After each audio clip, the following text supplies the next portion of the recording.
Hola cinemanecos, bienvenidos al Preguntas-Respuestas y viceversa número 15. 15 vídeos ya de preguntas y respuestas, 15 vídeos ya respondiendo vuestras dudas y como os digo siempre en esta sección, mientras vosotros me sigáis dejando comentarios debajo con vuestras preguntas, esta sección seguirá adelante. Mientras que vosotros sigáis haciendo preguntas y haciendo dudas que yo creo que son interesantes de responder, seguiré haciendo este tipo de vídeos. Hoy no me quiero liar mucho, así que vamos directamente con las preguntas porque para hoy tengo 8 preguntas cuando normalmente respondo 3 o 4, así que es probable que este vídeo quede un poco más largo que el resto de preguntas y respuestas, así que vamos a ir directo al grano. Simplemente te digo lo de siempre, esta sección va semana tras semana, hay una semana que la publico y una semana no, y simplemente tienes que dejar debajo tu comentario si tienes alguna duda. Los comentarios con más like, los comentarios con preguntas más interesantes y con preguntas que siempre sean generales, cosas muy específicas o muy concretas de una persona sola, pues prefiero no responderlas en el vídeo, prefiero responderlas directamente en el comentario. Así que si tu comentario, si tu duda es general, tiene muchos likes y es interesante, es muy probable que salgas en el siguiente vídeo. Sin más, vamos con la primera pregunta de hoy, que como digo, hoy hay unas cuantas. A ver, la primera pregunta nos la hace Fran Morales. Y nos dice: hola Víctor, te dejo la pregunta. ¿Realmente existe una hipertrofia funcional y otra hipertrofia no funcional? Lo digo porque en muchos artículos se distingue entre hipertrofia sarcoplástica y sarcométrica, pero luego en otros se tira por tierra eso de no funcional. Por no hablar de la gente que entrena fuerza a altas repeticiones. Gracias y un saludo. A ver, Fran, la verdad que lo de hipertrofia funcional e hipertrofia no funcional yo no lo entiendo, porque al final lo que es funcional no es la hipertrofia es básicamente el tamaño del músculo. Cuanto más grande sea el tamaño del músculo, estamos hablando de una mayor hipertrofia, y cuanto menor sea el tamaño del músculo, estamos hablando de menos hipertrofia. Pero eso no es ni funcional ni no funcional. Para mí lo que es funcional es la fuerza. Tu capacidad de mover tu propio peso hace que sea algo funcional. Por ejemplo, la capacidad que tú tengas de levantar tu peso en una barra de dominada, o la capacidad que tú tengas de levantar un peso del suelo, la capacidad que tú tengas de arrastrar un peso, de saltar, todo eso sí es funcional. Pero el tamaño de tu músculo o de tu masa muscular no deja, ni es funcional ni deja de ser funcional. Así que en mi opinión, cuando hablamos de hipertrofia funcional, supongo yo que nos referiremos a esa hipertrofia resultado de ganar fuerza, porque hay que tener en cuenta que se puede ganar fuerza sin hipertrofiar demasiado, o sea que la hipertrofia y la fuerza no tienen por qué ir de la mano. Normalmente cuando ganamos fuerza se produce también una hipertrofia y el músculo aumenta de tamaño, pero muchas veces se puede aumentar a lo mejor el músculo de tamaño sin que eso repercute demasiado en tu fuerza. Es decir, que no tiene que ir muy de la mano, que sí que es normal que si eres fuerte acabes teniendo músculo y que si tienes músculo acabes teniendo cierta más fuerza, pero pueden ir un poco en un rango, puede aumentar más tu fuerza sin aumentar mucho tu músculo y al revés. Por lo tanto, en mi opinión, cuando hablamos de hipertrofia funcional, hablamos básicamente de una hipertrofia que se ha ganado gracias a una mejoría o a un aumento de la fuerza, y hablamos de hipertrofia no funcional cuando ganamos ese músculo sin aumentar la fuerza. En cuanto a los entrenamientos de fuerza que me comentas, de entrenamientos de fuerza a altas repeticiones, tampoco le veo ningún sentido, porque cuando hablamos de altas repeticiones, y con altas me refiero ya más de 6, estamos hablando de hipertrofia, no estamos hablando de fuerza. Si entrenamos fuerza, siempre estamos entrenando por debajo de las 6 repeticiones, que bueno, que se puede complementar y tú puedes hacer tus 3 ejercicios de fuerza por debajo de las 6 repeticiones y luego puedes meter un poco de ejercicios accesorios y de entrenamientos accesorios por encima de esas 6 repeticiones, llegando a 8, 12 repeticiones incluso, pero eso no quiere decir que no sea hipertrofia, es decir, estás trabajando fuerza complementándolo un poco con ejercicios de hipertrofia, que es perfectamente lógico e incluso es beneficioso, porque viene bien también cuando estamos ganando fuerza también entrenar en rangos superiores. No tienes por qué olvidarte de los otros rangos. Pero para mí, desde que estás entrenando encima de 6 repeticiones, encima de 8 repeticiones, ya estamos hablando de un entrenamiento de hipertrofia y no de fuerza. En fin, espero haber respondido a tu pregunta. La segunda pregunta nos la hace Rob y nos dice: ¿cómo puedo saber cuántas calorías quemo al final del día? Pues bien, Rob, a ver, para esto creo que ya tengo un vídeo en el canal que te lo voy a dejar justo por aquí para que lo veas, que básicamente lo que tenemos son varias fórmulas que nos permiten o nos dan la posibilidad de calcular nuestro gasto calórico diario. Esto se sabe a partir del peso, se sabe a partir del sexo, a partir de la cantidad de masa muscular también influye, la edad también influye, y gracias a todos estos valores podemos saber cuántas calorías quema nuestro cuerpo de forma aproximada al final del día. A estas calorías que obtenemos realizando esas operaciones que te explico en el vídeo vídeo anterior, pues a esas calorías luego le tenemos que sumar todas las calorías que quemamos por nuestra actividad física, que básicamente se hace una multiplicación un poco aproximada dependiendo de tu nivel de actividad. Si eres una persona poco activa, pues a lo mejor multiplicas esas calorías que has obtenido antes por 1,1. Si eres una persona muy activa, lo multiplicas por 1,2, 1,3, 1,6 o incluso 1,8 si ya eres muy activo y además entrenas muy fuerte.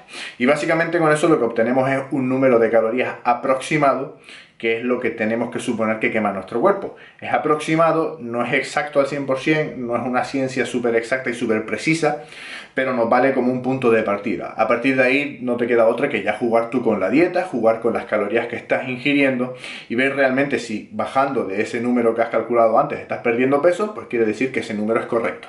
Si a pesar de estar comiendo menos del número ese que has calculado anteriormente, ganas peso o no pierdes peso, pues a lo mejor ese número estaba un poco más alto en tu caso. Es decir, podemos saberlo de forma aproximada gracias a las fórmulas que te explico en ese vídeo, pero de forma precisa y 100% exacta, básicamente no tenemos ninguna manera de saberlo a día de hoy, así que simplemente nos tenemos que fijar en esas fórmulas y luego ir jugando con la dieta, ir jugando con las calorías que vamos consumiendo y ver realmente pues dónde se encuentra nuestro metabolismo y nuestro gasto de actividad diaria.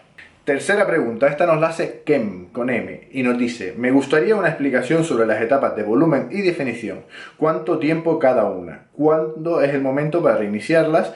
¿Qué tipo de ejercicios se realizan en cada fase? ¿Qué tipo de alimentación? ¿Cómo reacciona nuestro cuerpo a cada fase? A ver, es una pregunta muy compleja, voy a tratar de responderla toda, espero no dejarme nada.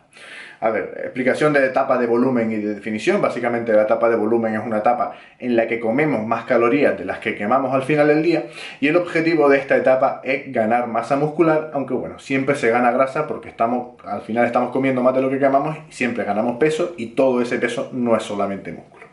En cuanto a etapa de definición, todo lo contrario. Comemos menos de lo que quemamos al final del día con el objetivo de perder peso y con el objetivo de perder principalmente grasa, que siempre se pierde algo de masa muscular, pero al final lo que intentamos es tratar de conservar toda nuestra masa muscular y perder simplemente grasa.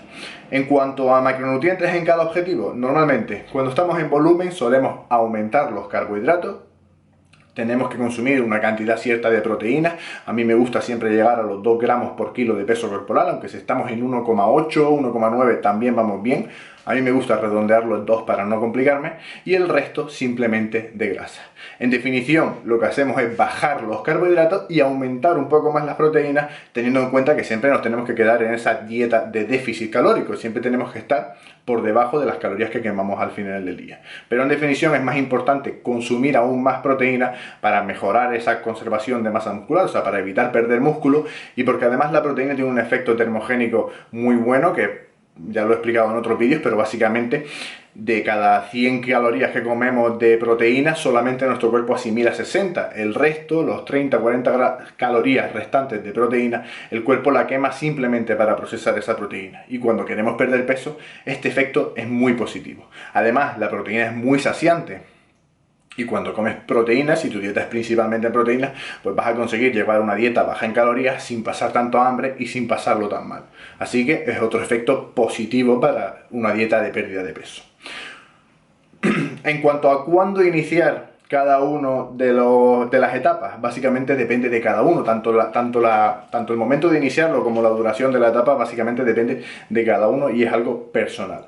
Hay personas que con un porcentaje de grasa X, a lo mejor tú con un 14 o 15% de grasa te estás viendo gordo y quieres empezar a definir, y hay otras personas que con un 14-15% de grasa se ven bien y quieren seguir en volumen o no tienen ningún problema. Básicamente es algo personal.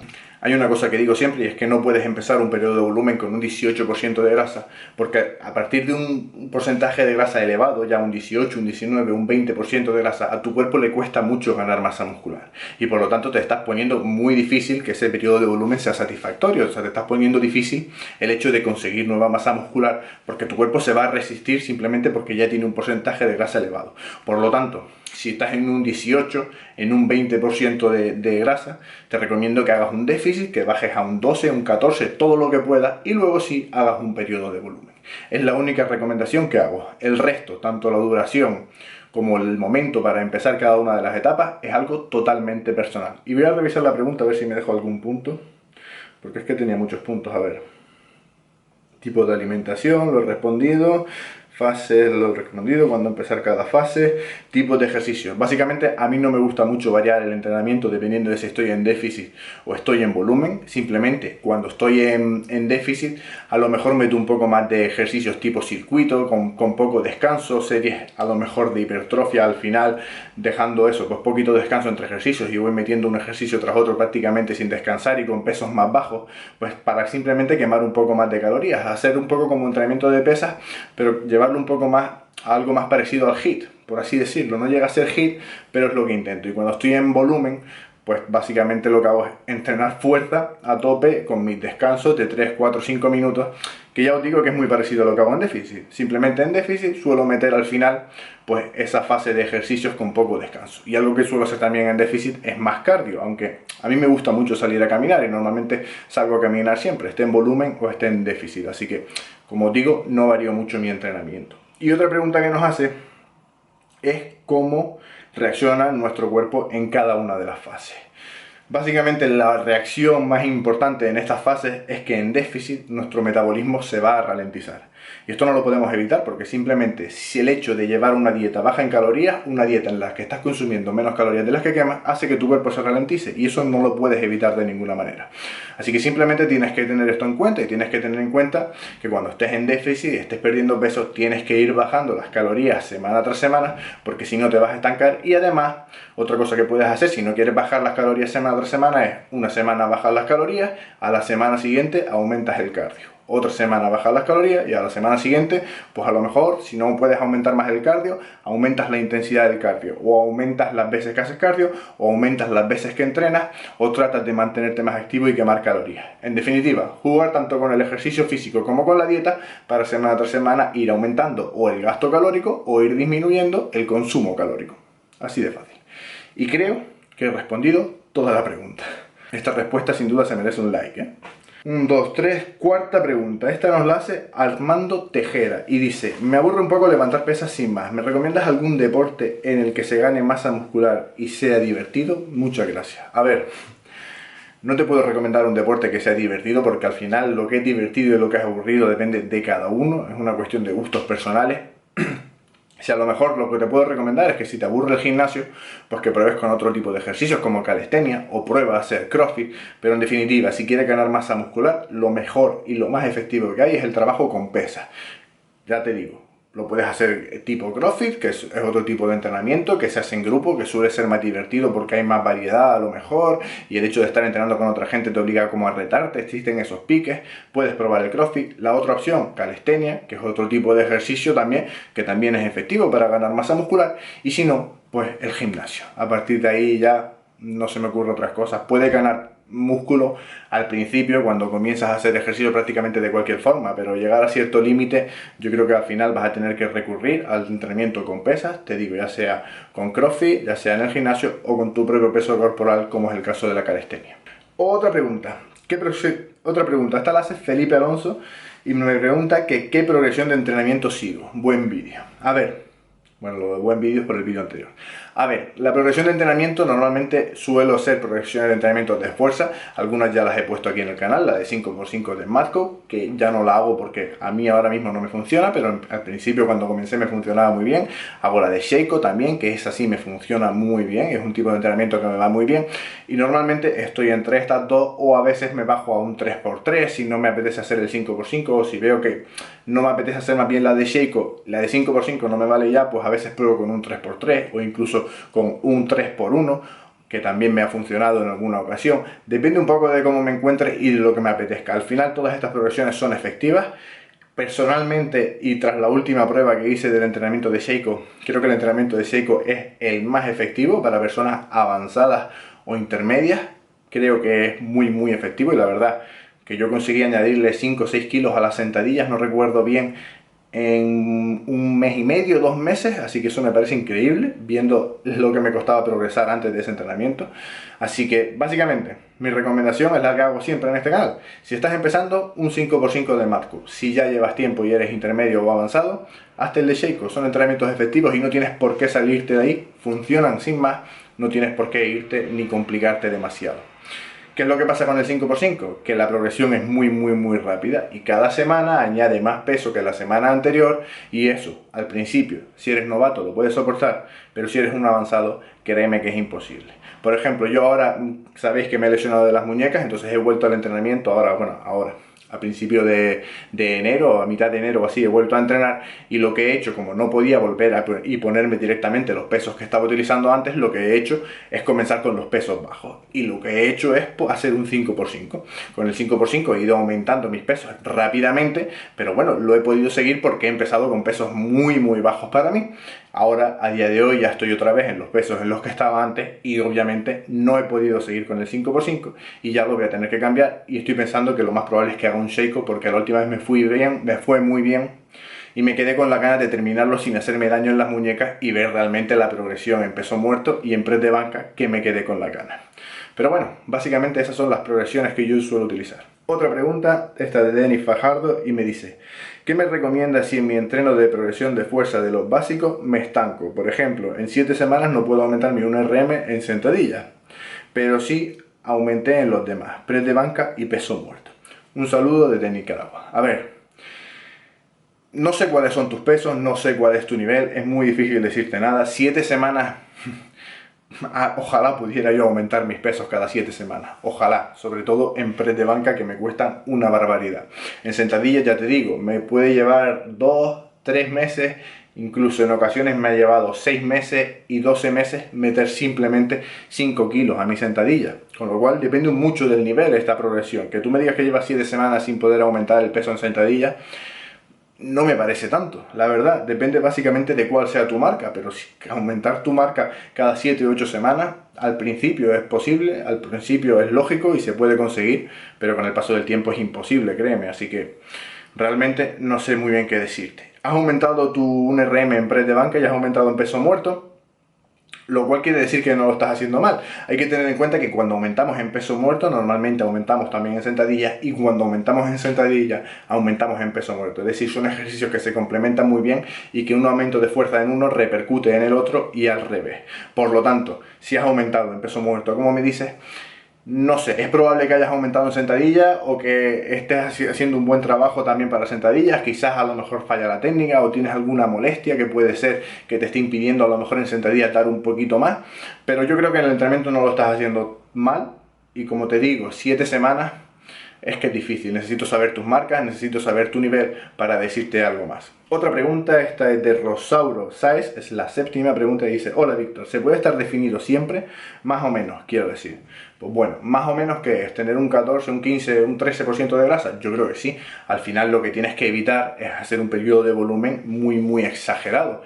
Y además con el paso del tiempo, o sea, por ejemplo, me voy a poner de ejemplo a mí, que al final pues conozco un poco mi vida y conozco cómo me ha ido todo, y a mí antes me costaba mucho estar definido, pero muchísimo, o sea, a mí me ha costado años llegar a que mis abdominales sean visibles, porque soy una persona que siempre he tendido a retener grasa y a pesar mucho.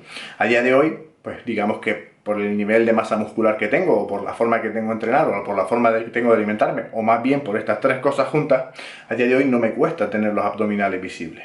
Es más, he hecho periodos de volumen, no he hecho periodos muy largos, pero he hecho periodos de volumen y tardan en taparse los abdominales y luego cuando vuelvo a mi dieta habitual enseguida vuelven a bajar. Es verdad que no estoy en un 10% de grasa tampoco, ni lo quiero estar, pero tengo los abdominales visibles. Entonces, depende un poco de cada uno. Hay personas que les cuesta más mantener esa definición, mantener los abdominales visibles. Hay personas que les cuesta menos.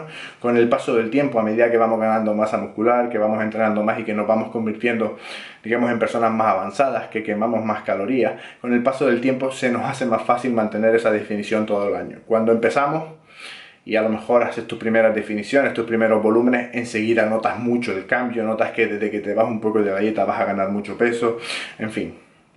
Depende un poco de cada uno. En definitiva, si no te pasas mucho durante el año, si no haces un volumen muy exagerado y si no alargas ese volumen mucho tiempo, tu porcentaje de grasa no va a cambiar del día a la mañana de un 10, de un 13% a un 20%. Por lo tanto, haciéndolo poco a poco, jugando un poco con definición, con volumen y demás, pues sí, se puede mantener un físico estético, definido dentro de lo normal. No te hablo de un 7 ni de un 10, pero sí de un 12, que también los abdominales son visibles con un 12, y se puede mantener ese físico sin ningún problema. Y vamos ya con la última pregunta. Esta nos la hace, a ver, que se ha bloqueado el móvil. Esta la hace Héctor Márquez y nos dice: ¿es necesario o recomendable o tiene algún impacto hacer press de banca declinado? ¿Cuál es la diferencia de todos los press? A ver, personalmente solo hago press de banca plano. Es el único press de banca que hago, ese es el único que hago con la barra. Y en ocasiones, pero cuando digo en ocasiones me refiero a una vez cada 4 o 5 meses, meto press de banca con mancuernas inclinado, simplemente para trabajar un poco los hombros. Pero normalmente tampoco suelo hacerlo. Básicamente para mis hombros lo que suelo usar yo es el press militar, y a lo mejor con mancuernas también, pero completamente militar, pero simplemente no suelo meter inclinado. Suelo trabajar solamente el pecho con press de banca plano, como digo. No suelo hacer declinado. Declinado puedo decir que llevo 1 año o 2 años sin hacer press declinado. Inclinado, como digo, de vez en cuando con mancuernas.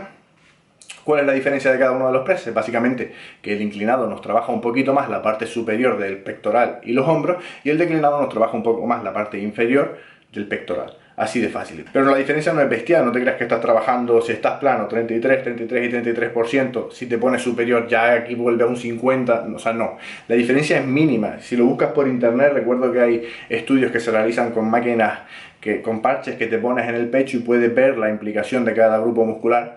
Y al final la diferencia entre el trabajo inclinado, declinado o plano es mínima. Así que yo realmente he simplificado mi entrenamiento, prefiero no liarme, prefiero no complicarme, y hago única y exclusivamente press de banca plano. ¿Por qué? Porque yo mido mis récords en press de banca plano, por lo tanto es el ejercicio que más tengo que hacer, me funciona bien, he conseguido desarrollar el pectoral y no necesito otro tipo de ejercicio, porque trabaja tanto la parte superior como la inferior, las trabaja todas, así que no me lío, no me complico, mi entrenamiento no me hace falta. Y el superior, como digo, lo uso simplemente cuando quiero a lo mejor darle un poco más de trabajo a los hombros, pero que pasa muy poco. Normalmente con el press militar tengo más que suficiente para los hombros, así que yo no recomiendo, o sea, no es que no lo recomiende, no es que sea malo hacer press de banca declinado, no es que sea malo hacer press de banca inclinado o utilizar los 3 tipos de press de banca, para nada es malo, pero tampoco creo que sea necesario. Así que depende ya un poco de cada uno. Si te gusta mucho hacerlo declinado o si te gusta mucho hacerlo inclinado, obviamente hazlo, porque te gusta. Pero si no te gusta, si realmente con el press de banca plano completamente puedes conseguir muy buenos resultados sin necesidad de complicarte nada. Y nada más, finalmente esto ha sido el vídeo de hoy. No me quiero liar tampoco con la despedida. 8 preguntas, es probable que haya quedado un poquito más largo de lo normal. Espero que os haya gustado. Ya sabes, déjame tu like, deja un comentario con tu duda para aparecer en el siguiente vídeo como una respuesta. Bueno, vas a aparecer como pregunta y yo te haré la respuesta en el siguiente vídeo. Y nada más, suscríbete si no lo has hecho ya y nos vemos en el siguiente. ¡Hasta luego!